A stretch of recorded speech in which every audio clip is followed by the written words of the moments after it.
ជំរាបសួរពុកម៉ែបងប្អូនសូមស្វាគមន៍ការវើត្រឡប់មកជួបខ្ញុំបាទសាជាថ្មីថ្ងៃនេះខ្ញុំមានវីដេអូថ្មីមួយទៀតហើយដើម្បីចែកជូនទៅដល់ពុកម៉ែបងប្អូនខ្ញុំផងដែរ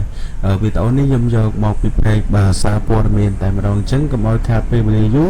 សូមទស្សនានៅលើវីដេអូនេះទាំងអស់គ្នាបងប្អូន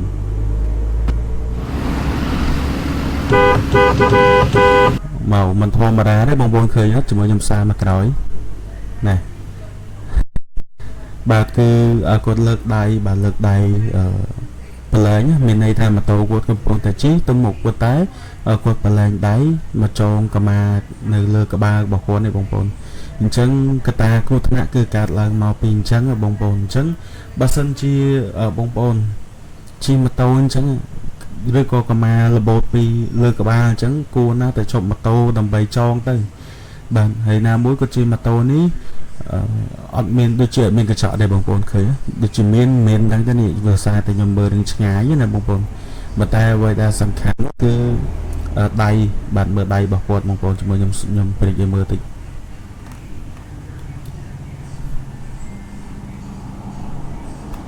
បងប្អូននេះបាទគឺឃើញថាគាត់យកដៃបាទទៅចងកាម៉ាណាមើលស៊ុំចិត្តជាងនឹងទៀតបើស្រួលមើលបងប្អូន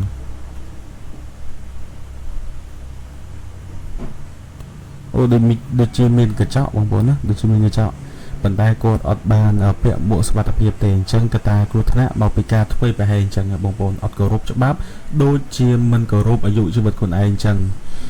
បងប្អូនធ្វើដំណើរមិនថាទីចិត្តទីឆ្ងាយទេបាទគួរណាស់តែពាក់មួកសុវត្ថិភាពទៅដើម្បីការពារសុវត្ថិភាពរបស់យើងផ្ទាល់ខ្លួនទេហើយគាត់ជិះម៉ូតូនេះបាទបលែងដៃហើយយកដៃមកចងកាម៉ាទៀតបងប្អូននេះមិនធម្មតាទេណាហើយធ្វើចឹងគ្រោះថ្នាក់ណាហើយដូចឡានហ្នឹងគាត់ធ្វើដំណើរមកអញ្ចឹងហើយម៉ូតូគាត់បលែងដៃហើយចងអញ្ចឹងទៅឡានមកពីក្រោយហ្នឹងប៉ះពីបុកទៅគ្រោះថ្នាក់ទៅបាទអាចបាត់បង់ជីវិតទៅទៀតណាដោយសារតែនៅលើដងផ្លូវបងប្អូនគាត់จะបានដឹងហើយការបើកបរនៅលើដងផ្លូវគឺមិនមែនមានតែយើងទេមានអ្នកធ្វើដំណើរផ្សេងទៀតซึ่งកត្តាគ្រោះថ្នាក់គឺកើតឡើងមកពីអញ្ចឹងបងប្អូនជម្រាបយើងទស្សនាវីដេអូបន្តទៀតណា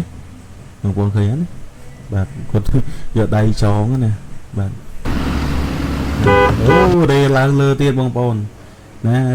រេណាម៉ូតូគាត់ទេមានកញ្ចក់នោះគឺមានកញ្ចក់មើលក្រោយដល់ពេលគាត់ប្រឡែងដៃយកដៃគាត់ទៅចងកាម៉ាអាឡ័យទៅចងកាម៉ាគឺម៉ូតូរេឡើងមកលើផ្លូវណា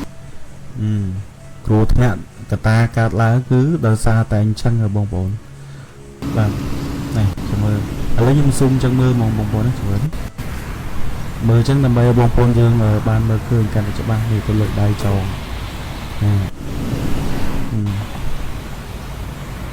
មើលចឹងទៅរយបាទអែមរបស់គាត់តែម្ដងណាគាត់ធ្វើអញ្ចឹងគាត់មិនបានគិតថាគ្រោះថ្នាក់ទេប៉ុន្តែកត្តាតែគាត់ធ្វើអញ្ចឹងគឺអាចគ្រោះថ្នាក់ទៅដល់អាយុជីវិតរបស់គាត់បាទហើយអាចនឹងប៉ះពាល់ទៅដល់ឡានគេផ្សេងទៀតហ្នឹង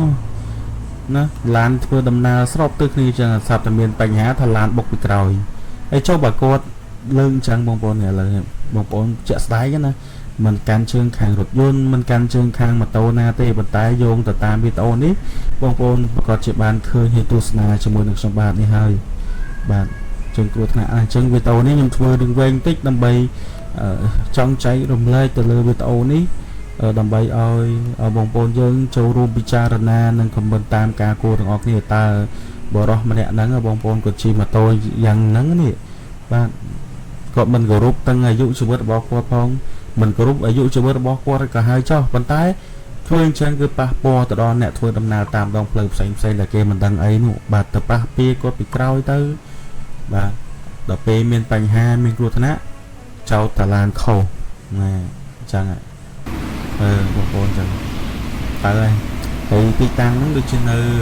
ខាងផ្សារជភូបងប្អូនណាដល់តាមវីដេអូហ្នឹងអញ្ចឹងវីដេអូដូចជាមានអីវែងជាងហ្នឹងទេបងប្អូនខ្ញុំមើលទៅវាមានតែប៉ុណ្្នឹងទេចាឥឡូវជំរឿទៀតទៅបងប្អូន